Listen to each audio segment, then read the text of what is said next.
Professional services is really changing. It's becoming a lot younger, a lot more dynamic, and technology is playing a big part. In this series, we're going to interview some really cool young people changing the way professional services is delivered.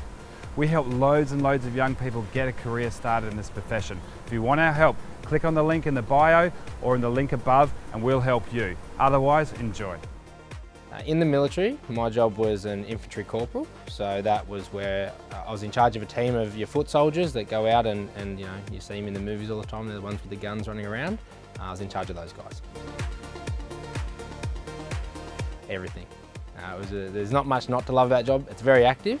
You know, the military is super active. You get comradeship like no other. Do a lot of really cool stuff there, but just being active, going out, playing with weapons all the time, that was pretty cool. But it's just a big toll on your body, so you can't do it forever, even though some do, but there's nothing really not to like about the job. Yeah, so I ended up in financial services. It's a funny story, a bit of a long one, so I'll try and keep it short. I got out of the military when I got injured. Not terribly, I just had a shoulder reconstruction, and what I decided to do was, because of the rehab program in the military, you're sort of stagnant for quite some time, and it would have put my plans on hold for about 2 years. And I thought, I don't want to sit around for 2 years, so I'll try something else. And I wanted to open a gym. I got approached because I was pretty fit in the army. I love that sort of stuff. I was a personal trainer as well. And I decided I was going to open a gym. To open a gym, you need money, which is funny enough. And I went into insurance sales, which was a bit not enjoyable at the time, but I made a lot of money. And by the time I had the money, I'd sort of realised how much I enjoyed the other side of that, which was talking about people's budgets and that kind of stuff. And I started studying my diploma and that kind of thing.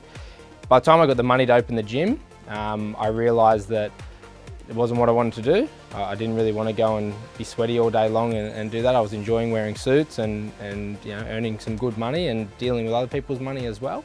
And I decided to track down that path towards financial planning a little bit more. The reason I stayed there was because a lot of my mates in the military, we had a lot of depression and just PTSD and that kind of stuff, which was close to my heart. And I did a little study as part of my research, which was simply what is the relationship between financial stress and mental health. And the study was pretty outstanding. It was a lot.